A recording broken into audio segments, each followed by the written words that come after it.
की बात कर रहे हैं तो प्रधानमंत्री भी कहते हैं कि जब जीवित हूं तब तक आरक्षण खत्म नहीं होने दूंगा। माले के महासचिव दीपांकर भट्टाचार्य अभी काराकाट लोकसभा क्षेत्र में अपने प्रत्याशी राजाराम सिंह के प्रचार के लिए मौजूद हैं।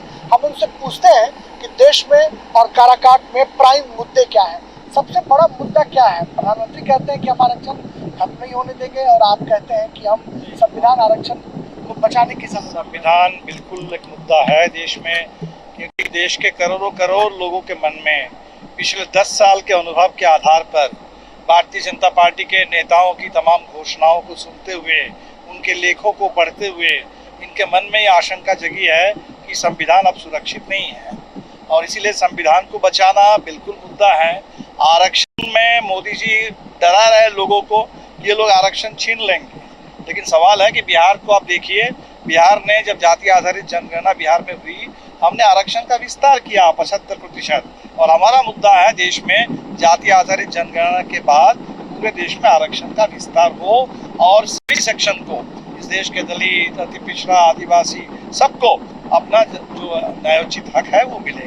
रोजगार बहुत बड़ा सवाल है, जिसकी शुरुआत हमने बिहार से की। 5 लाख लोगों को पक्की नौकरी दे करके, आपके नियोजित शिक्षकों को सरकारी राज्य कर्मी का दर्जा दे करके, और ये दिल्ली में सरकार बनेगी तो 30 लाख सरकारी खाली पदों को भरना और 1 करोड़ स्थायी रोजगार, ये हम लोगों का वादा है। राजाराम जी हमारे उम्मीदवार हैं और देश के किसान आंदोलन के राष्ट्रीय नेता हैं, हमारी पार्टी के भी पॉलिट ब्यूरो के साथी हैं और लगातार किसानों के सवालों को लेकर इस इलाके में भी, बिहार में, देश में लड़ते रहे हैं। तो किसानों का मुद्दा, ये पूरे खेती का इलाका है। बिहार में आपको 3 सीटें मिली हैं, नालंदा, आरा और काराकाट।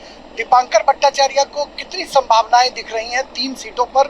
किस तरीके से आप फाइट कर रहे हैं और कितनी हम तो पूरे इस देश में हम तो देख रहे हैं कि संभावना है इंडिया गठबंधन को पूरा बहुमत मिलेगा और इंडिया गठबंधन की सरकार बनेगी और हमारी ओर से पूरी ताकत। हमने इसीलिए बिहार में 3 और झारखंड में 1, हमने कहा कि 4 सीटें मिली है, बिल्कुल हमें चौका लगाना होगा और वैसे उम्मीदवारों का हमने चयन किया जो आज के इंडिया गठबंधन में हमारी जो मुहिम है, जो एजेंडा है, इसको आगे बढ़ा सकते हैं। राजाराम जी किसान नेता हैं, आराम में आप देखेंगे सुदामा जी जो किसान बटाईदारों के जैसे नेता हैं, वैसे छोटे व्यवसायियों के भी नेता हैं।